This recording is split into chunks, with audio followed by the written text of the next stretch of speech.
नमस्कार, आदाब, बहुत बहुत स्वागत है आप सभी का। आप देख रहे हैं मेरा खास कार्यक्रम नजर और नजरिया। मैं हूं आपके साथ बुशरा खानम फहद। तो हॉर्स ट्रेडिंग के मास्टर ने एक बार फिर से अपनी मास्टरी दिखाई है। जी हां, आज राज्यसभा का चुनाव था। आपको पता है 3 राज्यों में 15 सीटों के लिए आज वोटिंग होनी थी और 396 जो विधायक हैं उन्हें इसमें हिस्सा लेना था, उन्हें वोटिंग करनी थी। लेकिन सुबह से ही ये खबरें आनी शुरू हो गई कि किस तरह से खासतौर पर उत्तर प्रदेश में, जहां पर पहले से तय माना जा रहा था कि 7 जो कैंडिडेट हैं वो जीत जाएंगे भारतीय जनता पार्टी के और 3 समाजवादी पार्टी के। लेकिन आपको पता है कि किस तरह से हॉर्स ट्रेडिंग करके जो क्रॉस वोटिंग कराई गई है और क्रॉस वोटिंग करा के लगभग ये बताया जा रहा है कि 6 से 7 जो विधायक हैं समाजवादी पार्टी के, उन्होंने क्रॉस वोटिंग की है। और उसके साथ साथ आरएलडी के 8 जो विधायक हैं वो तो पहले से ही बीजेपी के एक तरह से पाले में हैं। हालांकि अनौपचारिक ही इसका ऐलान हुआ है, लेकिन वो बीजेपी के साथ हैं और उन्होंने वोटिंग की है। और राजा भैया उन्होंने और उनके एक विधायक ने वोटिंग की है। तो ऐसे में अगर अभी हम देखें तो एक सीट यहां पर समाजवादी पार्टी की फंसती हुई नजर आ रही है, जहां पर अब यह लग रहा है कि 8 सीटें कहीं ना कहीं जो 8 कैंडिडेट हैं भारतीय जनता पार्टी के, वो यहां से उत्तर प्रदेश से जीत जाएंगे। अब वहीं एक सीट जो है वो हिमाचल प्रदेश की है और 3 कर्नाटका की हैं। तो अब आप ये देखिए कि राज्यसभा जैसे इलेक्शन में भी भारतीय जनता पार्टी किस तरह से खरीद फरोख्त कर रही है। चाहे वो मेयर का चुनाव हो, निकाय का चुनाव हो, लोकसभा इलेक्शन हो, असेंबली इलेक्शन हो, राज्यसभा का इलेक्शन हो, खरीद फरोख्त की मास्टर ये पार्टी अपनी मास्टरी से बाज नहीं आती है। और यही वजह है कि आप ये देखिए खरीद फरोख्त करके राज्यसभा में कैसे एक सीट अपने पाले में, एक कैंडिडेट अपने पाले में लाया जाए, उसके लिए ये पूरे तरीके से एक जो खरीद फरोख्त का जो खेल है वो पूरा रचा गया है। अगर आप सरकारी जो मीडिया है या मीडिया का एक धड़ा है, अगर अभी आप उसमें खबरें देखें, क्योंकि आपको ये समझना चाहिए कि आगरा में जब अखिलेश यादव और राहुल गांधी एक साथ नजर आए थे और जो हुजूम लोगों का देखने के लिए मिला था, जो दीवानगी लोगों की देखने के लिए मिली थी, जाहिर सी बात है उस नैरेटिव को काटना था। और उस नैरेटिव को कैसे काटा गया है, यह बताया गया है कि अखिलेश यादव के जो विधायक हैं वो खुद देखिए उनके साथ नहीं है, वो कंट्रोल नहीं कर पाए हैं और ये के लिए इस नैरेटिव की काट इस तरह से पेश की गई है। वहीं हिमाचल प्रदेश में यह दिखाने की कोशिश कर रही है कि हिमाचल प्रदेश की सरकार जो है वो गिर सकती है। अभी ये मीडिया के उस धड़े से पूछा जाए कि आखिर उनको कैसे पता चला कि किसने कहां किस तरह से वोट किया है। जो 3 निर्दलीय विधायक हैं उन्होंने कहां पर वोट किया है, लेकिन अभी फिलहाल एक नैरेटिव सेट करना है और इसीलिए सब कुछ किया जा सकता है। सवाल यह पूछा जाना चाहिए कि मेयर के चुनाव में जिस तरह से सुप्रीम कोर्ट की तरफ से जो एक बड़ा झटका लगा भारतीय जनता पार्टी को, लोकतंत्र की हत्या बताया, संविधान की एक तरह से धज्जियां वहां पर उड़ी, और अब जो राज्यसभा में यह किया जा रहा है और एक ऐसी वॉशिंग मशीन जो भारतीय जनता पार्टी ने बना ली है जहां पर सबके सारे दाग धुल जाते हैं। अब आप सोचिए, राजा भैया जैसे हिस्ट्री शीटर जो हैं वो बीजेपी के लिए वोट करते हैं। इसके अलावा जो समाजवादी पार्टी के जो विधायक हैं जिन्होंने क्रॉस वोट किया है, उनमें से कई विधायक ऐसे हैं जिनके ऊपर संगीन आरोप हैं, जिनके ऊपर अटेम्प्ट टू मर्डर तक का आरोप है, लेकिन बीजेपी की वो मशीन में पूरी तरीके से धुल जाएंगे, उनके दाग धुल जाएंगे। और उसके साथ साथ आप ये देखिए कि जब प्रधानमंत्री अगली बार किसी सभा को संबोधित करेंगे तो वही वो घिसा पिटा जो भ्रष्टाचार का आरोप, परिवारवाद का आरोप, वही सब लगाते हुए नजर आएंगे। लेकिन पब्लिक के सामने अब ये पूरा चेहरा जो है भारतीय जनता पार्टी का, नरेंद्र मोदी का, बेनकाब हो चुका है। समाजवादी पार्टी के मुखिया अखिलेश यादव ने ये जो पूरा खेल रचा है भारतीय जनता पार्टी ने, इसको लेकर क्या कुछ कहा है वो मैं आपको सुनवाना चाहूंगी। कार्रवाई निश्चित होगी, क्योंकि पार्टी के जितने भी हमारे साथी हैं उनका मानना है कि ऐसे लोगों को दूर कर दीजिए। मनोज पांडे आपकी पार्टी के कद्दावर नेता थे, उनके इस्तीफे जाएंगे। अभी तक तो कद्दावर नेता लग रहे थे, लेकिन कद्दावर नेता निकले नहीं, ये बात समझ में आ गई। पल्लवी पटेल का क्या? पल्लवी पटेल मैंने आपसे कहा कि सरकार के खिलाफ वोट डालने में साहस की जरूरत है, साहस की जरूरत है। पल्लवी पटेल अब वो नहीं दिया होगा वोट, अभी तक नहीं आई है तो वो जाने, क्योंकि उनकी वे क्या बोला था अभी आपने? अंतरात्मा। अंतरात्मा से। तो मैं किसी की अंतरात्मा के बारे में नहीं जानता हूँ। आपके रात्रि भोज में ये जो 8 लोग, मेरी अंतरात्मा के बारे में किसी के नहीं मैं जानता हूँ। आपके रात्रि भोज में जो 8 लोग नहीं आए तो आपको अनुमान था कि ऐसा कोई बात नहीं, जब जो भोज में नहीं आए, चर्चाएं आपके माध्यम से भी थी, चर्चाएं और तरह से भी थी। अब उन बातों को आप बेहतर समझते होंगे कि कोई क्यों चला गया, किसी को सिक्योरिटी की जरूरत रही होगी, किसी को धमकाया गया होगा कि आपके मुकदमे पुराने हैं, आपका इतना रिकॉर्ड अच्छा नहीं है, आपको ये लाभ दे दिया जाएगा। सुनने में तो बहुत कुछ चीजें आ रही हैं, सुनने में तो पैकेज के बारे में भी आ रही हैं। वो बात समझ में नहीं आ रही कि वो पैकेज छोटा था कि पैकेज बड़ा था। सर राजा तो अभी आपने यहां पर सुना अखिलेश यादव को, और अखिलेश यादव ने सीधे तौर पर कहा है कि अच्छा ही हुआ कि पहले से ही पता चल गया। सरकार के खिलाफ खड़े होने के लिए हिम्मत चाहिए होती है, और ईडी, सीबीआई और जो तमाम सरकारी एजेंसीज हैं उनके बारे में उन्होंने कहा कि उनका किस तरह से दुरुपयोग होता है। तो क्या उनके कोई केस थे, कोई पैकेज दिया गया था? पल्लवी पटेल की वो बात कर रहे थे। हालांकि उन्होंने रामजी लाल सुमन जो कि समाजवादी पार्टी के जो कैंडिडेट थे उनके पक्ष में उन्होंने वोट किया है, और समाजवादी पार्टी के 2 कैंडिडेट्स रामजी लाल सुमन और जया बच्चन, ये जो है अब कंफर्म है, अब तक की खबरों के मुताबिक ये कंफर्म है कि इनकी सीट निकल जाएगी। लेकिन एक और जो कैंडिडेट जिनको वो निकालना चाहते थे वो आलोक रंजन, उनकी सीट फंसती हुई नजर आ रही है। और वहीं संजय सेठ जो हैं वो बीजेपी से वो शायद अपनी सीट को, अपने कैंडिडेचर को बचाकर ले जाएंगे। तो फिलहाल आप ये देखिए कि पूरी जो स्थिति है वो साफ तौर पर ये बताती है कि एक एक सीट के लिए, एक एक कैंडिडेट के लिए, यानी यहां तक कि राज्यसभा तक में बीजेपी किस तरह का खेल कर रही है। तो क्या जो 80 पार की बात की जाती है उत्तर प्रदेश में, वो सिर्फ एक आप ये जुमला भर है, आप इसी से समझिए। क्योंकि आप ये देखिए कि अगर राज्यसभा में, क्यों राज्यसभा जरूरी है, इस पर भी मैं बात करूंगी कि राज्यसभा में आपको पता है कि जब तमाम बिल बिना किसी चर्चा विचार के जो पास कराए जाते हैं, उसमें अपर हाउस राज्यसभा की भूमिका कितनी महत्वपूर्ण हो जाती है। और बीजेपी ये चाहती है कि वहां पर उसका कंप्लीट होल्ड हो, क्योंकि उसे पता नहीं है कि लोकसभा के चुनाव के बाद उसके साथ क्या होने जा रहा है। वो भले ही जुमले बताए आपको 400 370 पार के, लेकिन जमीनी हकीकत बिल्कुल अलग है। जमीनी हकीकत ये पूरे तौर पर दिखाती है कि उत्तर प्रदेश की भी हम बात करें तो खुद इंटरनल सर्वेस जो कराए गए हैं उसमें सीधे तौर पर है कि कम से कम 30 से 35 सीटों का नुकसान जो है वो बीजेपी को होने जा रहा है।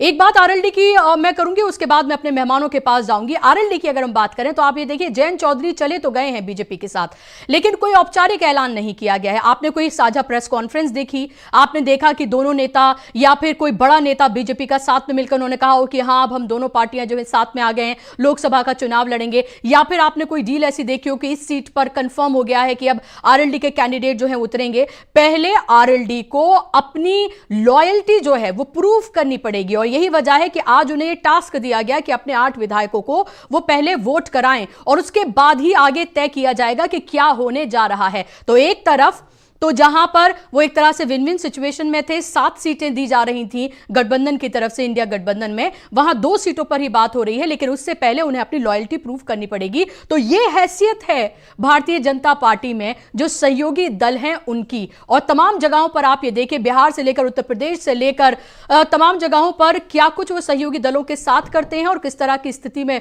बीजेपी है, और कैसे तोड़ फोड़ की जो राजनीति है, खरीद फरोख्त की जो राजनीति है, उसकी मास्टर है भारतीय जनता पार्टी। ये अब किसी से छिपा नहीं है। इस पर बात करने के लिए मेरे साथ खास मेहमानों का पैनल जुड़ गया है, जिनका तारुफ मैं आपसे कराना चाहूंगी। 3 खास मेहमान आप स्क्रीन पर देख सकते हैं। अनिल त्यागी जी हैं, एडिटर हैं जी फाइल्स के, सीनियर जर्नलिस्ट हैं, जाना माना चेहरा हैं। अनिल सिन्हा जी हैं मेरे साथ, सीनियर जर्नलिस्ट हैं, लगातार आप उनको मेरे प्रोग्राम पे देखते हैं। और हेमंत अत्री जी हैं, सीनियर जर्नलिस्ट, जाना माना चेहरा, लगातार तमाम प्लेटफॉर्म्स पर उनको भी आप देखते रहें। तीनों मेहमानों का बहुत बहुत स्वागत, इस्तकबाल मैं करूंगी। और हेमंत जी, अगर मैं आपसे शुरुआत करूं, ये जो पूरा खेल है हमने चंडीगढ़ से लेकर और अब राज्यसभा में भी हमने देख लिया, यानी कि अगर चाहे निकाय का चुनाव हो, मेयर का चुनाव हो, राज्यसभा चुनाव हो, असेंबली का चुनाव हो, लोकसभा का चुनाव हो, बीजेपी ने मास्टरी कर ली है कि किस तरह से वो खरीद फरोख्त करके, हॉर्स ट्रेडिंग करके, पार्टियों को खरीद के, पार्टियों को तोड़ के, सरकार को गिरा के बस उसे सत्ता हासिल करनी है। लेकिन जनतंत्र में, लोकतंत्र में जनता सबसे सर्वोपरि होती है और लोकसभा में क्या होगा वो दूध का दूध पानी का पानी हो जाएगा। लेकिन क्या ये भी एक सवाल ये है कि जो पार्टियां हैं उनको भी एक तरह से ये एक तरह की तैयारी इस तरह की उनको करने की जरूरत है कि जो आज फिलहाल हमें देखने के लिए मिला है उसके लिए उनको वो पहले से तैयार रहें और ऐसा कुछ उनको देखने के लिए ना मिले। ये भी सवाल ये जरूर खड़ा करता है कि क्या आपको नहीं पता था कि आपके इतने विधायक जो हैं ये सब कुछ करने के लिए जा रहे हैं। कल डिनर पर भी बुलाया गया था, उसमें से भी गायब थे। तो बहुत सारी चीजें हैं जहां एक तरफ बीजेपी पे तो एक बड़ा सवाल है लेकिन विपक्षी पार्टियों को लेकर भी सवाल है। लेकिन सवाल मैं खरीद फरोख्त और इस सब को लेकर आपसे सबसे पहले करना चाहूंगी। आज के इस 15 सीटों को लेकर राज्यसभा का जो ये पूरा इलेक्शन जो है उसको आप कैसे देख रहे हैं और बीजेपी ने जो सब कुछ किया है, क्रॉस वोटिंग जो हुई है, इसको आप कैसे देखते हैं? देखिए, इसमें कुछ भी अनपेक्षित नहीं है और कुछ भी नया नहीं है। जब से जो नया भारत और जो अमृतकाल जब शुरू हुआ देश के अंदर 2014 के बाद, तो उसके बाद ये चीजें बेहद सामान्य है। और खासतौर पर जिस दिन आपको ध्यान होगा जब हम बहस कर रहे थे, जब सुप्रीम कोर्ट का फैसला आया था इसमें चंडीगढ़ के मेयर चुनाव को लेकर के, उस दिन भी मैंने आपको एक बात कही थी।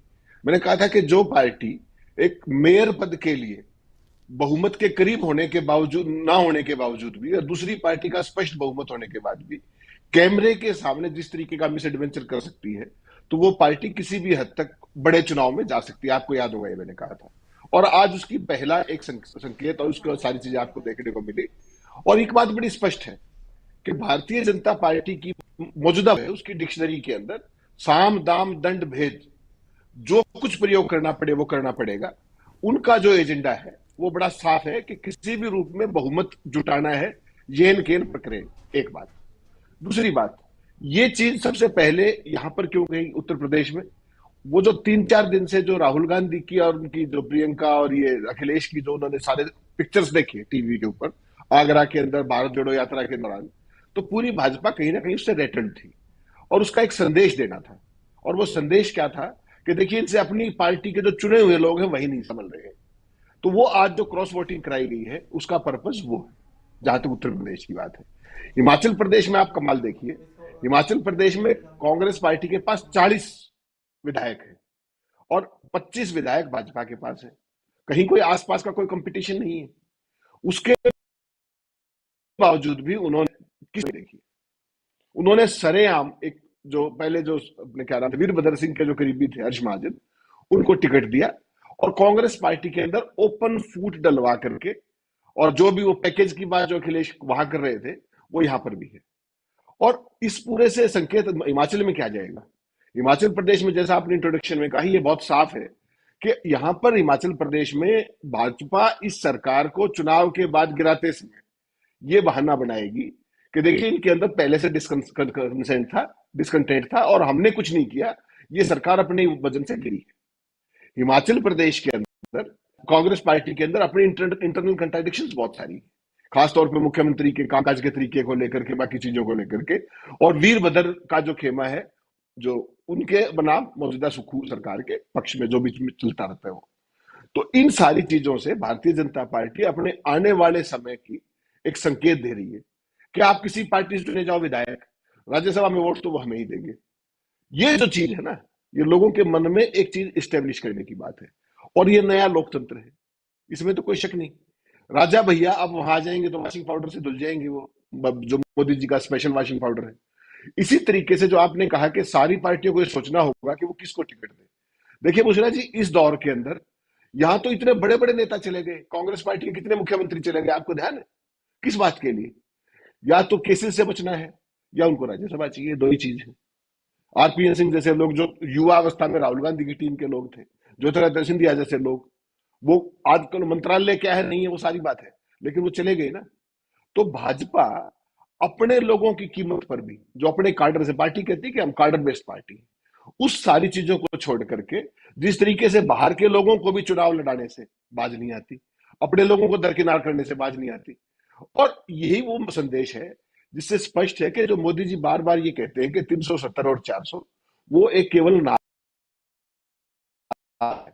हकीकत उनको काउंटर करने के लिए वो रह करके एजेंसियों के माध्यम से, अदालतों के माध्यम से, दूसरे पैसे के माध्यम से वो ये सारे संदेश देने की कोशिश करते हैं कि देखिए हमारे लिए कोई भी पार्टी ऐसी नहीं है जिसको हम हो। शिवसेना का आपको ध्यान होगा, शिवसेना वो पार्टी थी इस देश के अंदर जिसको कोई भी पार्टी आज तक छू नहीं पाई, और खुली चुनौती देते थे उद्धव ठाकरे, आपको ध्यान हो, कि मेरा एक विधायक तोड़कर दिखाइए मोदी जी को। पार्टी का क्या हाल किया, ना केवल हाल किया बल्कि पार्टी भी कहीं और सौंप दी, पार्टी का चुनाव चिन्ह भी खोना पड़ा उनको, जिस भी तरीके से चुनाव आयोग की मदद ली हो, जो भी किया हो। तो मेरे कहने का सबब यह है कि जो नया अमृतकाल जो चल रहा है उसके अंदर मोदी जी ने कोई गुंजाइश छोड़ी नहीं है। आप कितने ही समझदार बन ले, हर एक राजनीतिक दल के अंदर टेंटेड लोग हैं, हर एक राजनीतिक दल में तमाम ऐसे लोग हैं जिनके ऊपर सीबीआई, ईडी और तमाम केसेस हैं, तो वो इनके सबसे सॉफ्ट टारगेट है। प्लस तो पैसे की ताकत है ना, पैकेज, जिसकी इशारा अभी अखिलेश ने भी किया कि हम तो पैकेज की बात सुन रहे हैं। वो पैकेज तो इस सारे खेल में इनबिल्ट है, हमेशा से राज्यसभा के में, आज नहीं है कभी से है, लेकिन इतना ब्लेटेंटली होता था। और उसमें आप एक कमाल और देखिए, कर्नाटक में उल्टा हो गया, कर्नाटक के अंदर बीजेपी का ही एक विधायक दूसरी तरफ चला गया वोट डालते समय, तो उसके खिलाफ का बात हो रही है। तो प्रदेश वाइज जिस स्टेट में आप जाएंगे वहां की स्थितियां अलग अलग है, मिलेगी। एक barring this exception in Karnataka today, बाकी किसी व्यक्ति ने विप को वायलेट किया हो और दूसरी पार्टी से जिसको इन्होंने चाहा वो ना आया हो, ये जो चीजें हैं ये आने वाले समय का एक इशारा है, और जिसकी हम बार बार कहते हैं कि लोकतंत्र का जो हालत कर दी है सूटकेस की राजनीति ने, एजेंसी की राजनीति ने, दबाव की राजनीति ने, बदले की राजनीति ने, अपीजमेंट की राजनीति ने, अपीजमेंट ही है ये सारी की सारी जो ल्यूरिंग करते हैं ये। मतलब लोग तो अपने नए नए विधायक चुनकर आते हैं, आपने देखे होंगे गुजरात के अंदर बहुत सारे लोग, और वो अपना इस्तीफा देकर के भाजपा में जाते हैं, वहां से चुनाव लड़ते हैं। ऐसा कमाल आपने कभी देखा है? मध्य प्रदेश में किस तरीके से सिंधिया ने करवाया। तो ये सारी चीजें मोदी जी का जो वॉशिंग पाउडर है, ये देखिए समझ रहे हैं लोग लेकिन बोल नहीं रहे। और मुझे लगता है कि इन सारी चीजों का जो मोदी जी इंपैक्ट दे रहे हैं ना, कि जो मैसेज देने की कोशिश कर रहे हैं कि देखिए राहुल और अखिलेश इकट्ठे हुए अपनी पार्टी संभलती नहीं है, इसका भी कहीं उनको खामियाजा ना चुकाना पड़े लोकसभा के चुनाव में, क्योंकि लोग ना केवल उन जनप्रतिनिधियों का हिसाब करेंगे, जो इस तरह की जो राजनीति है उसका भी शायद हिसाब करने का समय मुझे लगता है ये लोकसभा का चुनाव होगा। और देखना बड़ा रोचक होगा कि लोग इन सब चीजों के प्रति, वोटर जो है वो किस तरीके से रिएक्ट करता है। मुझे है कि वोटर्स किस तरह से रिएक्ट करेगा, ये बेहद महत्वपूर्ण है और यही देखने वाली बात है। क्योंकि आप ये देखें कि समाजवादी पार्टी जो कि पीडीए की बात करती है, यानी कि जो विधायक जिन्होंने क्रॉस वोटिंग की है, उन्हें पिछड़ों के भी वोट मिले होंगे, दलितों के भी वोट मिले होंगे, उनको अल्पसंख्यकों यानी कि मुसलमानों के भी वोट मिले होंगे। और देखिए वो क्रॉस वोटिंग किस पार्टी में जाकर कर रहे हैं। और अब जब वो जनता के बीच में दोबारा जाएंगे तो जाहिर सी बात है, अगर पार्टी, समाजवादी पार्टी जिन्होंने क्रॉस वोटिंग की है, उन विधायकों के खिलाफ अगर कार्रवाई करती है तो इनमें से कई के टिकट तो माना जा रहा है कि बीजेपी में पहले से ही सेटिंग हो गई है और उनको वहां से टिकट मिल सकते हैं। यानी कि बीजेपी के पास अपने लोकसभा में खड़े करने के लिए कैंडिडेट्स तक नहीं है, क्योंकि उनको पता है जो मौजूदा उनके सांसद हैं उनके खिलाफ कितनी नाराजगी है। और यही वजह है कि अक्षय कुमार जैसे एक्टर जो हैं, जिन्होंने इंटरव्यू किया था मोदी जी का, वो खबर है कि वो चांदनी चौक से वो चुनाव लड़ सकते हैं। तो बीजेपी के पास कैंडिडेट नहीं है, उनको जो मौजूदा कैंडिडेट्स हैं, जो सांसद हैं, उनके देखिए किस तरह से उनको टिकट काटने पड़ रहे हैं, दूसरी पार्टियों से एक्सपोर्ट करने पड़ रहे हैं उन्हें कैंडिडेट्स, ताकि वो एक फ्रेश चेहरा जो है वो दिखा सके और एक बार फिर से लोगों को ठग सकें। अनिल त्यागी जी, ये आज की जो आपने राज्यसभा की तस्वीर जो देखी है, जिस तरह की क्रॉस वोटिंग हुई है, जिस तरह की हॉर्स ट्रेडिंग हुई है, जिस तरह से एजेंसी से डराया गया है, राजा भैया जैसे जो नेता हैं वो एनडीए यानी कि बीजेपी को वो वोट करते हैं, आखिर किस मुंह से फिर नरेंद्र मोदी, भारतीय जनता पार्टी चुनाव में जाकर वो बड़ी बड़ी बातें करेगी? श्वेत पत्र लेकर आते हैं आप यूपीए 1 यूपीए 2 के कार्यकाल का, लेकिन अपने गिरबान में झांक कर नहीं देखते हैं। देखिए बुशरा जी, भारतीय जनता पार्टी को बधाई देनी चाहिए इस सब सर्कस के लिए, क्योंकि चुनाव से पहले जो सर्कस की है, इस देश की जनता को ये सोचना है, इस देश की जनता के सामने बड़ा सवाल है कि आने वाला जो चुनाव है 2024 का, उसमें किस तरह के नेताओं को चुनना है। ऐसा लगता है कि पूरे कुएं में ही भांग पड़ गई है, नेता भी ऐसे ही हैं, जनता भी उनको ऐसे ही चुन रही है, सबके सामने है। आप ये देखिए, कल आदरणीय प्रधानमंत्री डुबकी लगा के आए, अयोध्या के दर्शन करके आए हैं, किसी को पता ही नहीं है वहां कोई अयोध्या है भी, उसके अवशेष हैं या नहीं है, क्या कहानी है। लेकिन ट्विटर अकाउंट देखो, सारे अफीम चाटे हुए लोग गदगद हैं, दंडवत हैं। आप समझ रहे हैं, जैसे मेरे को बांसुरी की आवाज सुनाई दी, मैंने संगीत सुना, मोर पंख ले गए। मुझे तो ये लगता है कि हमारे आदरणीय प्रधानमंत्री का टोने टोटके में ज्यादा विश्वास है। जैसे 2019 के चुनाव से पहले वो केदारनाथ में एक गुफा में बैठ करके आए थे, तो शायद किसी ज्योतिषी ने उनको बताया होगा। और ज्योतिष में ये टोटका बहुत बड़ा है कि मोर पंख जो ले जा करके पानी में डुबकी लगा करके, समुद्र शास्त्र एक विज्ञान होता है ज्योतिष में, उसके हिसाब से इस तरह के उपाय बताए जाते हैं। जब बाधाएं जो है आपके सामने असीम आ रही हो, तो समुद्र शास्त्र के हिसाब से इस तरह का उपाय करना चाहिए। अब अगर मोदी जी ये समुद्र शास्त्र का उपाय कर रहे हैं और एक प्रधानमंत्री डुबकी लगाने जा रहा है, आप कल्पना करिए अगर कहीं मोदी जी को कुछ हो जाता तो पूरे देश का क्या होता और पूरी दुनिया में कैसे जगहताई होती। आप समझिए, अगर अवशेषों की पूजा करनी है और बाकी चीजें करनी है, आज की डेट में तो ऑनलाइन होने के बाद आप कैमरा लगा के घर में स्क्रीन पे भी पूजा कर सकते थे। वो काम तो कोस्ट गार्ड के लोग भी कर सकते थे। बहरहाल, क्योंकि राज्यसभा में इनकी सीटें अभी कम है, 5, 122 जो है विपक्ष के हैं और 117 राज्यसभा में बीजेपी और उनके सहयोगियों के हैं। लेकिन ये जो राज्यसभा का चुनाव है, ये आप देखिए 56 में से 41 तो आ गए, बाकी तो झगड़ा 15 का है। और उत्तर प्रदेश में इनको ये दिखाना है कि हमारा एक वर्चस्व राज्य है और हम किसी की परवाह नहीं करते। ये पूरी दुनिया के अंदर आप ये देखिए, ये एक ही जगह नहीं हो रहा, ये हाल ट्रंप का भी है। ट्रंप पर सैकड़ों बिलियन डॉलर का फाइन हो चुका है, लेकिन वो निर्लज्जता से पूरी दुनिया के सामने, अमेरिका के सामने बता रहे हैं कि मुझे इसकी परवाह नहीं है। पूरी रिपब्लिकन पार्टी पे उन्होंने कब्जा कर लिया है। रिपब्लिकन पार्टी के नेता जो है दम है, बिल्कुल परेशान है।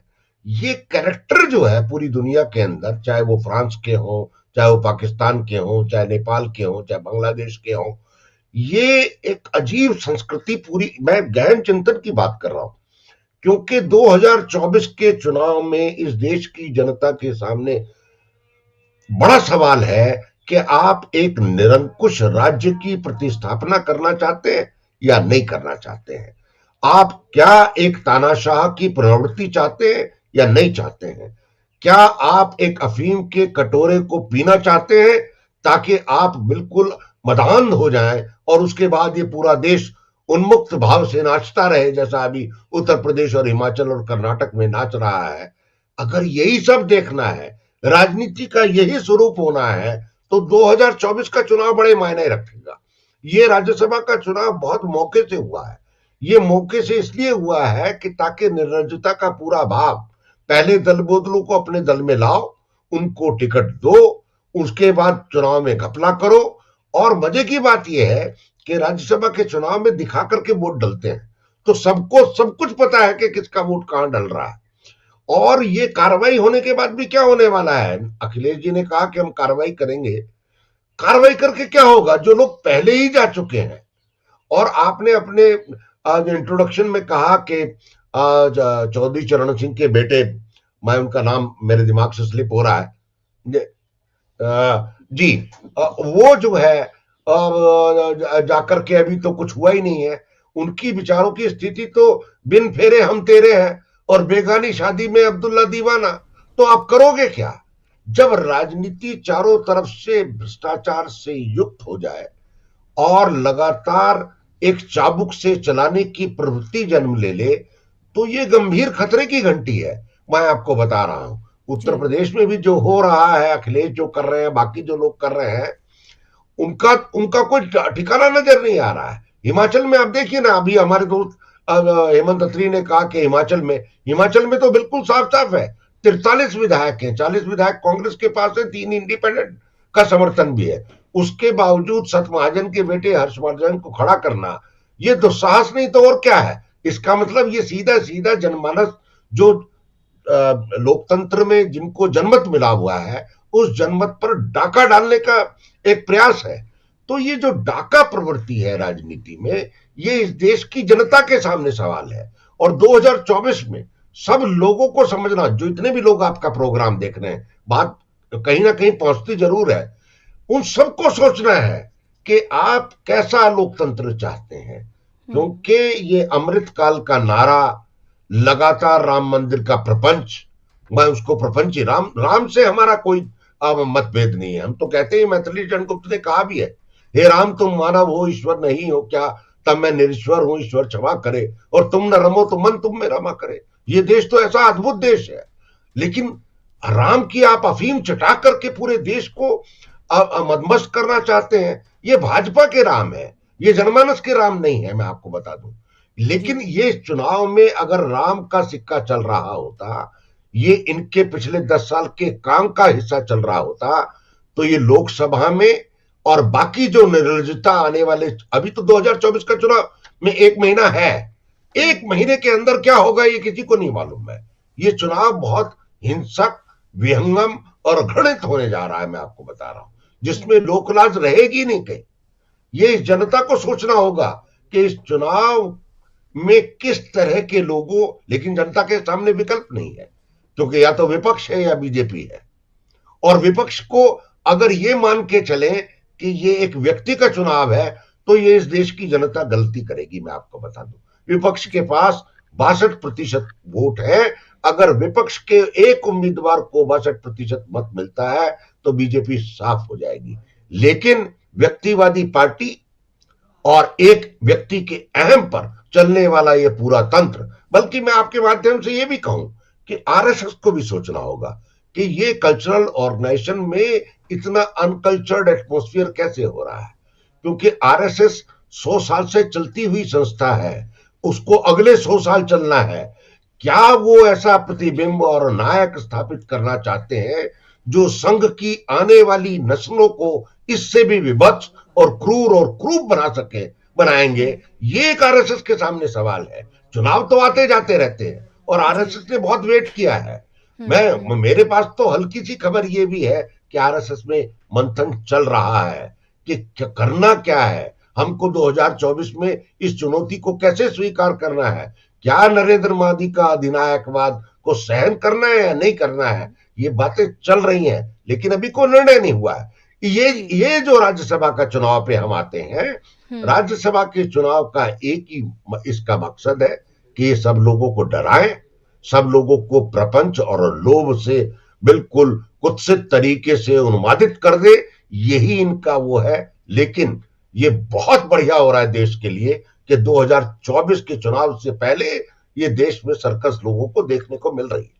जी बिल्कुल, और सर्कस उन्होंने देखा था चंडीगढ़ में भी, और सर्कस अभी वो देख रहे हैं राज्यसभा के चुनाव में भी। सर्कस वो लगातार देख रहे हैं कि कैसे आदर्श घोटाले के को लेकर जिस तरह से बाकायदा तौर पर नरेंद्र मोदी ने कहा था कि ये हैं इनके आदर्श कैंडिडेट और उनको शामिल कर लिया जाता है, अजीत पवार से लेकर तमाम वो एग्जाम्पल्स मौजूद हैं। ये पूरा प्रोग्राम खत्म हो जाएगा और वो नाम खत्म नहीं होंगे अगर मैंने लेने शुरू किए जो भारतीय जनता पार्टी की वॉशिंग मशीन में धुल चुके हैं। लेकिन फिर भी नरेंद्र मोदी की, भारतीय जनता पार्टी की ऑडेसिटी है कि वो जब भी जाते हैं किसी भी पब्लिक मीटिंग में, जब लोगों के बीच जाते हैं, तो वो फिर से भ्रष्टाचार की बात करते हैं। वो फिर से जो विपक्षी पार्टियां हैं उनको परिवारवाद और भ्रष्टाचारी पार्टी वो कह सकते हैं, ये क्योंकि नरेंद्र मोदी को ये लगता है कि उनकी हर बात को आखिरी सत्य जो है वो लोगों ने मान लिया है, ये उनको अहंकार हो चला है। लेकिन सवाल Anil Sinha ji, mother of democracy, ये शब्द जो है वो नरेंद्र मोदी ने ही गढ़ा है और वो विदेशों में जाके ये बोलते हैं मदर ऑफ डेमोक्रेसी और लोकतंत्र की बड़ी बड़ी बातें वो करते हैं। लेकिन खुद अपने देश में उनकी पार्टी और वो खुद क्या कुछ कर रहे हैं ये लोगों के सामने है। क्या आपको लग रहा है लोकसभा चुनाव में ये कोई मुद्दा बन पाएगा, ये परसेप्शन बन पाएगा कि किस तरह से खरीद फरोख्त किया जा रहा है, कैसे आप कांग्रेस मुक्त की बात करते थे और कांग्रेस मुक्त क्या आप इस तरह से कर रहे हैं कि उनके तमाम नेताओं को अपने में सम्मिलित आप कर रहे हैं। आप देखें किस तरह से हर जगह जोड़ तोड़ किया जा रहा है, सिर्फ जोड़ तोड़ ही नहीं किया जा रहा है बल्कि लोकतंत्र की हत्या जो है ये खुद सुप्रीम कोर्ट कहता है वो की जा रही है। कैसे आज के पूरा जो ये राज्यसभा का चुनाव है उसको कैसे आप देख रहे हैं, क्योंकि 5 बजे के करीब वोटिंग शुरू हो जाएगी और मुझे लग रहा है कि 1 घंटे के अंदर, 1 से 1.5 घंटे के अंदर ये पता चल जाएगा अगर कहीं पर संशय है। हालांकि तस्वीर बिल्कुल साफ है कि इन तीनों राज्यों में क्या होने जा रहा है। अनिल जी, देखिए इसको थोड़ा सा देखना पड़ेगा हिस्टोरिकली भी। यहां तक पहुंचने के लिए जो अभी बीजेपी कर पा रही है, इसमें जो पॉलिटिकल पार्टीज हैं, जो पॉलिटिकल सिस्टम हमने बनाया, उसका भी बड़ा दोष है। उसमें जो मतलब शुद्धिकरण होना चाहिए था, हम लोग उसके लिए बढ़ रहे थे। क्योंकि आप देखेंगे कि 70s में, मतलब जब से आया राम गया राम हुआ हरियाणा में, जब 60s लेट 60s में, उसके बाद से लगातार कोशिश होती रही कि जो लोग दल बदलने वाले हैं उन पर कैसे अंकुश लगाया जाए। और आप देखेंगे कि कांग्रेस ने ही ये किया। राजीव गांधी के समय में दल बदल कानून, बाद में मुंबई केस का फैसला आया, किस तरह से जो विधानसभा में जो मत लोगों ने डाले हैं उस हिसाब से जो चुना है अपने प्रतिनिधियों को, उसके हिसाब उसी को रिप्रेजेंट करे, उनकी भावना को रिप्रेजेंट करे और उसको मैनिपुलेट करके, फरेब करके कोई मतलब ये ना कर पाए, उसको दबा ना पाए। इसके लिए बहुत कोशिश चलती रही और अब उसका नतीजा है कि दल बदल कानून है या बाकी है। लेकिन बीजेपी को देखिए, ये सिस्टम नहीं चाहिए था। आप ये जो चंडीगढ़ की बात कर रही है वो तो एक उदाहरण है। इसको आप लगातार आप देखिए कि 10 साल के अंदर उन्होंने दल बदल कानून के का इंतजाम क्या किया।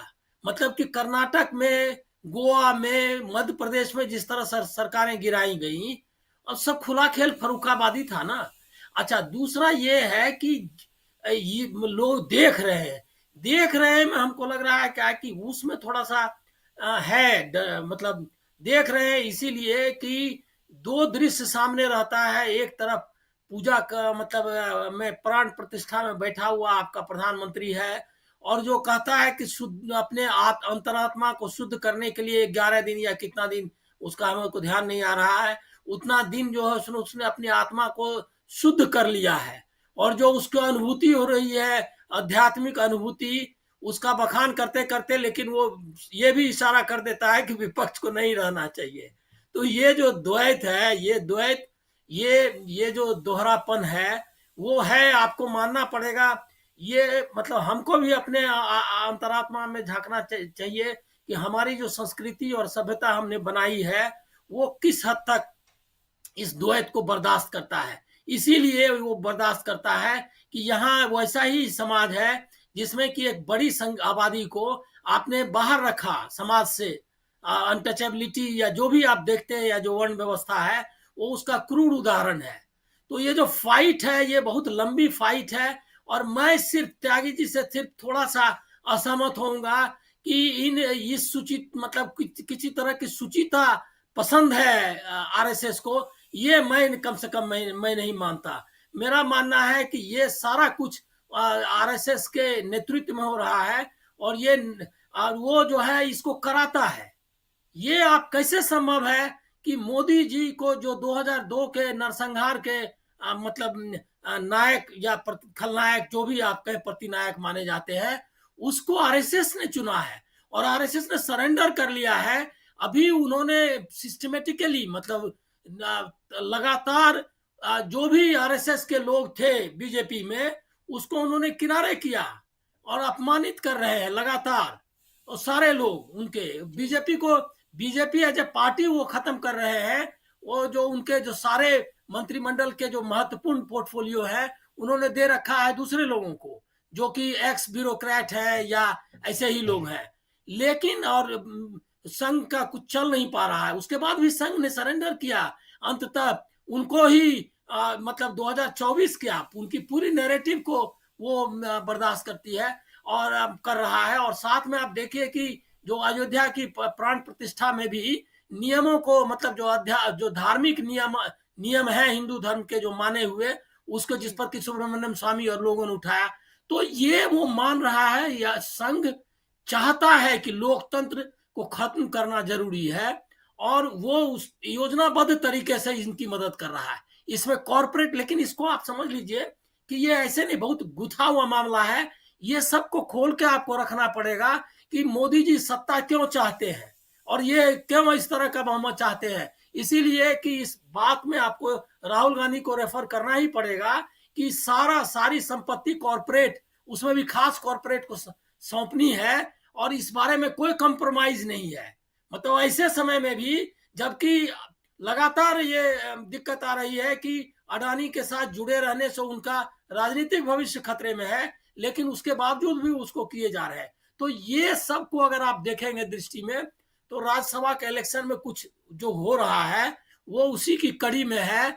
चाहे वो कर्नाटक विधानसभा के कर्नाटक में की सरकार गिराई जाए, मध्य प्रदेश की, गोवा की, उसी तरह से ये यहाँ मैनिपुलेट किया। ये इससे मैं सहमत हूं कि उन्होंने ये दिखाने का मतलब पहले ही बताया कि ये जो दल हैं ये अपने लोग संभाल नहीं सकते, इनको जो है उनकी कुवत नहीं है। तो एक तरह के चुनौती भी दे रहे हैं कि अंततः करेंगे। लेकिन लास्ट वर्ड उसमें एक बात मैं आपको ध्यान दिलाना चाहूंगा कि इसमें ये इसलिए कर पा रहे हैं कि मीडिया भी उनके बड़ा सेक्शन, जो इंटेलेक्चुअल क्लास भी जिसको आप कह सकते हैं, उसका समर्थन हासिल है। उसको ये खेला लग रहा है। आप देख रहे हैं कि पूरा चैनल्स का जो है स्क्रीन है वो खेला वर्ड से भरा हुआ है। उसको वो ये डिबेट, ये डिस्कस नहीं कर रहा है कि ये क्या खेला है, और ये खेला लोकतंत्र के साथ खिलवाड़ है। खेला और खिलवाड़ में फर्क है। लेकिन ये खेला शब्द का इस्तेमाल कर रहे हैं, मतलब कि इसको जो है वो खेल बता रहे हैं। ये खेल नहीं, खिलवाड़ है। और खिलवाड़ और खेल में फर्क है। ये जो है आप खेल रहे हैं, खिलवाड़ कर रहे हैं लोकतंत्र के साथ। और इसमें है कि ये पहले भी ऐसे अपवाद थे। जब पहले भी राज्यसभा के टिकट के बारे में जयंत मल्होत्रा जीत करके जाता था बीएसपी की तरफ से, तो आप ये ऐसा नया नहीं है। या कांग्रेस से भी कई ऐसे लोग जीत करके जाते थे। सपा ने भी ऐसे सेठ साहूकारों को जो पैसे के बल पर टिकट खरीदते थे, उनको दिया मौका। लेकिन वो अपवाद था। फर्क इतना है। वो जो कई लोग कहते हैं कि ये पहले भी होता था, आज भी हो रहा है, ऐसा मत मानिए। ये अपवाद थे जो कि होता था, रूल नहीं था। और एक चीज और बता दें कि ये चीज तो कम्युनिस्ट पार्टी, ये है फर्क, विचारधारा का फर्क है, ये जानना चाहिए। कोई कम्युनिस्ट पार्टी के एमएलए के बारे में कभी आपने सुना है कि क्रॉस वोटिंग करेगा या कर रहा है? विचारधारा अगर इंपॉर्टेंट है, ये पार्टियों को भी इससे सबक लेना चाहिए कि विचारधारा के ही आधार पर आप ये टिकट दो या संघर्ष करो, नहीं तो आप अपने लोगों को संभाल नहीं सकते। नहीं तो इसी तरह से आपको कहना पड़ेगा कि अंतरात्मा के आवाज पर वालों के खिलाफ कार्रवाई करेंगे, जैसा मतलब आपके पास कुछ है नहीं। ये लाचारी, बेबसी जो है इसलिए है कि आपने भी जो विचारधारा की लड़ाई है उसको पूरी तरह नहीं लड़ी है, इसकी वजह से ऐसा है। नहीं तो आप पहले समाजवादियों के बारे में बोल सकता हूं कि कभी भी जा सकते थे मधुलिमीय ये राज्यसभा में, लेकिन उनका मानना था, लिखित में है कि उन्होंने कहा कि पिछले दरवाजे से, और जो प्रखर समाजवादी थे वो कभी भी राज्यसभा से जाने के पक्ष में नहीं थे। तो वो सारी जो स्वस्थ परंपराएं, डॉक्टर लोहिया कभी राज्यसभा के लिए नहीं तो कभी भी चले जाते, उनको तो कांग्रेस भी भेज देती कहीं से, लेकिन कभी स्वीकार नहीं किया कि ये चुने हुए प्रतिनिधि के रूप में ही जाऊंगा, सीधे लोगों के ये से वोट से लेकर। तो ये फर्क है। कहीं न कहीं इस सुचिता को आपको रखना पड़ेगा और उसको स्थापित करना पड़ेगा। और ये 2024, इससे मैं पूरी तरह सहमत हूं कि ये 2024 के पहले इंडिकेशन है कि वो किस तरह से खेल कर सकते हैं।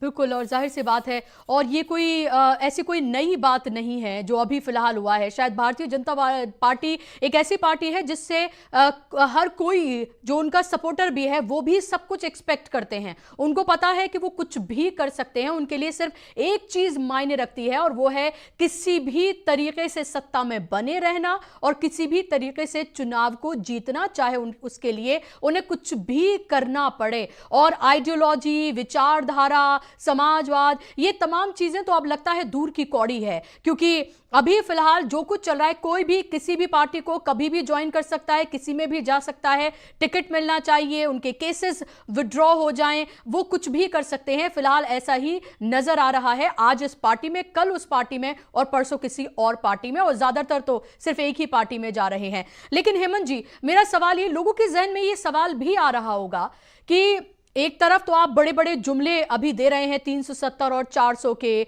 आप कहते हैं आप दुनिया की सबसे बड़ी पार्टी हैं, आपके पास तमाम सरकारी एजेंसी हैं, तमाम तंत्र आपके पास है, आप कभी भी किसी को खरीद सकते हैं, तोड़ सकते हैं, सब कुछ कर सकते हैं। राज्यसभा में मेजॉरिटी होना और क्यों इतना बीजेपी के लिए जरूरी है? क्या आपको लगता है अभी भी विपक्ष जो है वो राज्यसभा में चुनौती देता है, कोई बिल जो है वो अटक सकते हैं और वो चाहता है कि राज्यसभा हो या लोकसभा हो, बिना किसी विचार, बिना किसी उसके, वो जो चाहे, जिस तरह से बदलाव चाहे, जो भी नियम कानून बदलना चाहे, जो भी कानून बदलना चाहे, वो सीधे तौर पर बदल दे और उसे किसी तरह की अड़चन ना आए? या फिर ये सीधा खेल जो है वो ताकत के मुजाहिरे का है? जो दोनों बातें कही, उन दोनों का घालमेल है। देखिए, राज्यसभा में पूर्ण बहुमत होना एक बात है और हाँकने के दम पर बहुमत होना दूसरी बात है। मैं केवल आपको दो उदाहरण दूंगा। ये देश जो है ये संविधान से चलना चाहिए और इसके अंदर पूरा हमारा डिटेल्ड रिटर्न सब कुछ कॉन्स्टिट्यूशन है। दो ऐसी घटनाएं हुई, 3 कृषि कानून लाए गए, काले कानून। आपने राज्यसभा के अंदर देखा था किस तरीके से विपक्ष विरोध कर रहा था, नो नो की आवाज थी और वो सारे के सारे डिवीजन की मांग कर रहे थे और उसने चेयरमैन ने क्या कहा कि वॉइस वोट से पास हो गया। ये देखा था आपने, याद होगा आपको, तीनों, जिसपे 378 दिन तक किसान बैठे रहे। दूसरा, आप कायदे कानूनों को घुमा के देखना, अरुण जेटली साहब के नेतृत्व में एक लाया गया था जिसको आप सुप्रीम कोर्ट ने असंवैधानिक घोषित कर दिया है, वो है इलेक्ट्रल बॉन्ड्स का इशू। उसको जब इनको पता लगा कि राज्यसभा में पास नहीं होगा तो उसको मनी बुल के रूप में प्रेजेंट कर दिया ताकि राज्यसभा की अप्रूवल जरूरी ना हो। तो ये ना केवल संविधान को ठेंगे पे रखते हैं बल्कि किसी भी तरीके से बहुमत जुगाड़ने का भी मादा इनके अंदर है, वो किसी भी तरीके से। देखिए, जो पार्टियां एनडीए के अंदर है वो तो इनको समर्थन करें, वो तो बात समझ में आती है, दे आर एलाई पार्टनर। लेकिन उसके अलावा जो वाईएसआर जैसे लोग हैं, जो बिजू पटनायक जैसे जो उड़ीसा वाले जो लोग हैं, वो किस तरीके से हर मुद्दे पर इनके साथ आके खड़े हो जाते हैं, वो भी देखने की चीज है। उनकी ऐसी क्या मजबूरियां हैं? वो मजबूरी है डंडे की। केंद्र के हाथ में जितनी भी शक्तियां हैं, उनकी जो योजनाएं हैं, उनके फाइनेंसिंग की बात है और सारी बात है। मोदी जी ने एक नया मॉडल देश के सामने स्थापित किया है और जो शब्द जो त्यागी जी ने प्रयोग किया अधिनायकवाद का, वो अक्षर से सही है। ना इस देश में कोई पार्टी है, ना इस देश में कोई आरएसएस है, इस देश में एक नरेंद्र मोदी है, उनके साथ अमित शाह है। सिंपल सी बात यह है। अब जो देश की स्थिति जिस दिशा में जा रही है, भारतीय जनता पार्टी कहती थी कि परिवारवाद, व्यक्तिवाद, आज की तारीख में कौन चला रहा है? और आरएसएस ने तो आज इतने बुरे तरीके से सरेंडर किया है, उसके कारण है। आरएसएस ने सरेंडर क्यों किया? त्यागी जी ने एक बड़ी बौद्धिक बहस छेड़ दी यहाँ पे कि आरएसएस ने सरेंडर कर दिया। आरएसएस ने सरेंडर क्यों किया? आरएसएस का स्वयंसेवक साइकिल पे चलता था, ज्यादा से ज्यादा उसके पास स्कूटर होती थी। आज वो चार्टर्ड जहाजों में चलता है। ठीक है, कई कई राज्यों में उनके क्या क्या खेल, वो सतपाल मलिक ने बताया कि वहां जम्मू कश्मीर में क्या करते थे। वो सतपाल मलिक के शब्दों में अगर कहें तो आज आरएसएस का भी मुख्य धारा में ले आए हैं। जो स्वयंसेवक थे उनको वो मुख्य धारा में ला रहे हैं, छांट छांट के, इनकी सुविधा के हिसाब से, आरएसएस की सुविधा के हिसाब से नहीं, आरएसएस के कहने से नहीं। ये नाम बेचते हैं कि ये आदमी हमें चाहिए और उसको काम फिर हम देंगे। तो आरएसएस के बाद, जैसे कांग्रेस के बारे में गांधी जी ने कहा था, जिसका आरएसएस बार बार उसकी आड़ लेता है, क्योंकि गांधी जी ने एक बार कहा था कि 47 के बाद जब देश आजाद हो गया तो कांग्रेस का रोल खत्म हो गया है और इसको अब वाइंड अप कर देना चाहिए। तो आरएसएस के बारे में भी बहुत सारे लोग ये कहते हैं कि उसकी आयु भी 100 साल थी जो उसके संस्थापन की थी, और ये 100वां साल चल रहा है। और एग्जैक्टली वो 100वें साल के अंदर आरएसएस का जो भी नेतृत्व था उसको घर बिठा दिया गया है। They are only symbolic heads. कौन पूछता है उनको? कोई पूछ रहा है? Z+ सिक्योरिटी दे दी मोहन भागवत को और सारी चीजें कर दी, उसके अलावा आरएसएस का क्या इंटरवेंशन आज? और मोदी जी की प्रतिभा का मैं कायल हूं। जो व्यक्ति पूजा के लिए समुद्र में कालीन बिछा सकता है, मेरे को अब तक, मैं 2 दिन से यह सोच रहा हूं कि वो कालीन कैसे बिछाया गया होगा। आप सोच के देखिए इसको, कालीन बिछाने की कौन सी कला होगी कि जो पहले कालीन बिछाया गया समुद्र में, उसके ऊपर मोदी जी बैठे और पिक्चर बहुत शानदार आई। कमाल है। दूसरा, जिस तरीके से जो व्यक्ति, उनकी जो प्रतिभाएं है ना, देखिए उनको हम मोदी जी के विरोधी उस शक्ल में नहीं, मोदी जी के जो काम है, कारनामे,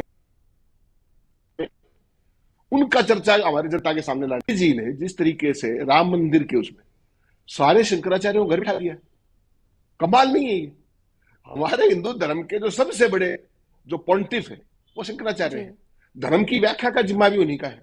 और वो उन्होंने सारे व्यक्तिगत सवाल नहीं उठाए, उन्होंने धर्म के व्यवस्थागत सवाल उठाए कि कौन व्यक्ति इसकी कर सकता है प्राण प्रतिष्ठा, उसका तरीका क्या है, वो सारी चीजें।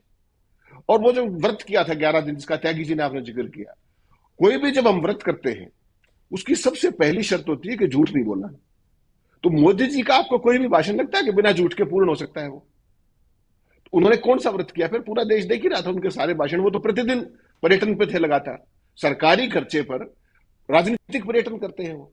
अब चुनाव का समय है, प्रतिदिन आप उनको देखते हैं किसी न किसी स्टेट के अंदर वो फीते काट रहे होते हैं, कोई ऑनलाइन घोषणाएं कर रहे होते हैं, भाषण कर रहे होते हैं।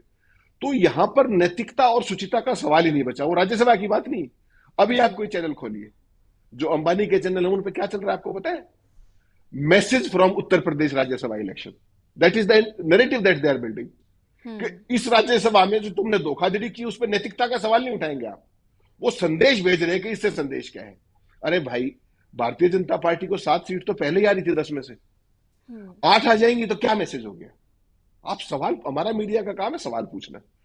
इस बेईमानी को, इस निर्लजता को जो कराया जाता है जिस तरीके से दल बदल, उसको मास्टर स्ट्रोक के रूप में सारे मीडिया चैनल, ये कमाल नहीं है? ये जो मनी पावर है, आज आपको मैं बताऊं एक बड़ी इंटरेस्टिंग, हालांकि थोड़ी सी लीक से हटके बात है, स्वामी रामदेव के विज्ञापनों पर आज सुप्रीम कोर्ट ने जो खाल उतारी है बेंच ने, आप कल्पना नहीं कर सकती। इतनी जबरदस्त झाड़ पड़ी है, सारे विज्ञापन बैन कर दिए गए हैं और उनको कंटेम्प्ट का नोटिस दे दिया गया है कि आपने हमारे ऑर्डर्स की वायलेशन की है।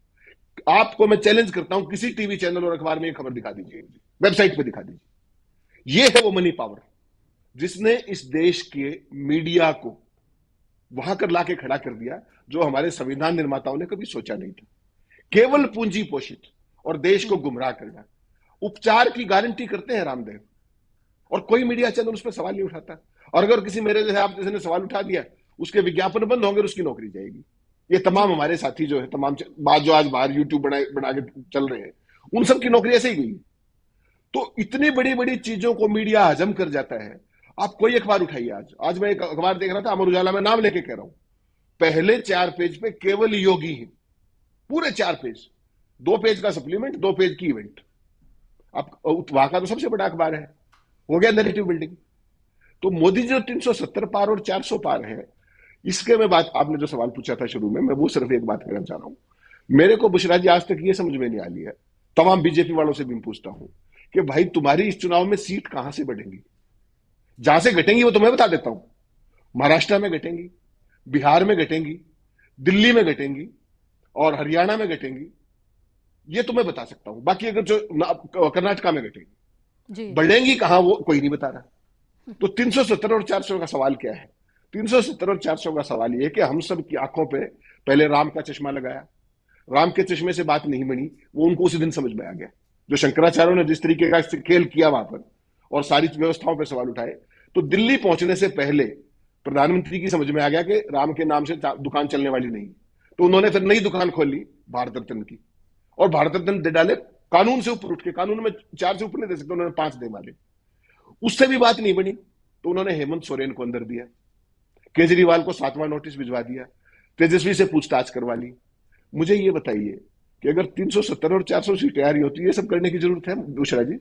बिल्कुल बिल्कुल। निश्चित माने कि प्रधानमंत्री बहुत ज्यादा डेस्परेट है, प्रधानमंत्री बहुत ज्यादा रेटल्ड है, और जिस तरीके की जो पिक्चर्स आ रही है, अकेली उत्तर प्रदेश की बात मत कीजिए आप बिहार की सीन देखिए, तेजस्वी यादव के रात को 2:30 बजे तक लोग उनका इंतजार कर रहे हैं, लाखों लोग। ये भारतीय जनता पार्टी के लिए खतरे की घंटी नहीं है, ये अलार्म बेल्स है। जाहिर सी अलार्म बात बज है, और रहे हैं। यही और यही चीजें प्रधानमंत्री हैं जो उनकी नींद उड़ा रही हैं, और यही वजह है कि परसेप्शन की इस पूरी राजनीति में वो बार बार चाहते हैं कि उनको एज मिले, लेकिन फिर विपक्ष कोई ना कोई इस तरह का मुद्दा ले आता है या सुप्रीम कोर्ट से उन्हें इस तरह की फटकार पड़ती है कि ये जो नैरेटिव की राजनीति है उसमें फिर से वो पिछड़ते हुए नजर आते हैं। संक्षेप में अनिल त्यागी जी, आपसे मैं जानना चाहूंगी, वक्त की बहुत कमी है, क्या आपको लगता है कि राज्यसभा के इस पूरे खेल से परसेप्शन की जो राजनीति जिसको लगातार बीजेपी कभी इंडिया गठबंधन जो है उसमें फूट पड़ने की इस तरह की बातें फैलवाकर, या फिर आप ये देखिए कि इनका आपस में गठबंधन नहीं हो पा रहा है, या फिर जो 5 राज्यों में से 3 में जिस तरह की हार हुई उसमें उसे लगा कि उसको पूरी एज मिल गई, फिर चंडीगढ़ में उसने पूरी कोशिश की लेकिन उसे मुंह की खानी पड़ी, और अब राज्यसभा का चुनाव, क्या वाकई में आपको लग रहा है कि इससे किसी तरह का कोई परसेप्शन बनेगा कि यहां पर बीजेपी ने कोई जीत हासिल कर ली है, या फिर ये सिर्फ एक तरह की दबाव की राजनीति है जो बीजेपी करना चाहती है इन राज्यसभा चुनाव के जरिए? संक्षेप में आपसे जानना चाहूंगी। ये राजनीति नहीं है, इसको हेकड़ी बोलते हैं हिंदी में। राजनीति तो सिद्धांत से होती है, राजनीति सदाचार से होती है, और राजनीति नियम से होती है। इसको हेकड़ी कहते हैं। हम हैं, आप सुन लीजिए, क्योंकि आपने कहा समय कम है, मैं संक्षेप में अहमद फराज साहब का शेर है, बहुत बढ़िया है, इस मौके पे मुफीद है। इसके बाद आप जैसा कहेंगे बोलेंगे। आज सबको दावा है अपनी अपनी चाहत का, आज सबको दावा है अपनी अपनी चाहत का, कौन किससे होता है जुदा नहीं मालूम। मजीरों की तब्दीली बस नजर में रहती है, मजीरों की तब्दीली बस नजर में रहती है, हम भी होते जाते हैं क्या से क्या नहीं मालूम। ये बड़ा डिफरेंट जमाना है। ये सब पॉलिटिशियंस को समझना होगा कि इस देश के लिए, समाज के लिए और एक दूरगामी संदेश के लिए जो हो रहा है वो अंतिम नहीं है। देश शाश्वत है, देश की जो प्रभुसत्ता है वो शाश्वत है, देश का मैसेज शाश्वत है। ये जो छिछोरापन हो रहा है ये आने वाली नस्लों को बिगाड़ने का काम करेगा, लेकिन 2024 से साफ होगा कि हम लोग जा किस दिशा में रहे हैं और इस देश की राजनीति की दशा और दिशा क्या तय होने वाली है। और इस देश की जनता अगर ये तय कर लिया है कि अफीम खाकर ही वोट देना है, तो फिर आने वाले 10 साल तय हो जाएंगे कि ये देश अफीम से चलेगा या संविधान से चलेगा। बिल्कुल, आपने लास्ट लाइन ही बहुत ही आपने मारक ये बात कही है, और जाहिर सी बात है यही देखना है। इसीलिए लगातार तमाम पार्टियों के जो नेता हैं, विपक्षी पार्टियों के, वो लगातार ये कहते रहे हैं कि ये चुनाव जो है वो डू एंड डाई का चुनाव है। ये चुनाव जो है वो दरअसल आखिरी चुनाव है, इस चुनाव में कुछ भी हो सकता है, तमाम तरह के खतरे उन सब से आगाह कराते रहे हैं। और जाहिर सी बात है कि जो जिस अफीम की आप वो बात कर रहे हैं, आखिर कब तक वो लोग चाटेंगे? उन्हें भी अपनी प्लेट में खाना चाहिए, पेट भरा चाहिए, घर में नौकरी चाहिए और सामाजिक बराबरी चाहिए। ये उनको तय करना है कि वो किस तरफ जाना चाहते हैं। और फिलहाल कहीं ना कहीं ये जरूर देखना चाहिए कि इतनी नाउम्मीदी नहीं है, उम्मीद है, और यही वजह है कि सामने नजर आ रहा है कि किस तरफ लोग जाते हुए नजर आ रहे हैं। और यही वजह है कि नरेंद्र मोदी और उनकी पार्टी इस वक्त घबराई हुई नजर आ रही है, और इसीलिए तमाम तरह के प्रचंड किए जा रहे हैं। बहुत शुक्रिया आप तीनों मेहमानों का इस कार्यक्रम का हिस्सा बनने के लिए, अपना कीमती वक्त देने के लिए। शुक्रिया आप तमाम दर्शकों का भी कार्यक्रम का हिस्सा बनने के लिए। आज के कार्यक्रम में बस इतना ही, मुझे दीजिए इजाजत, नमस्कार।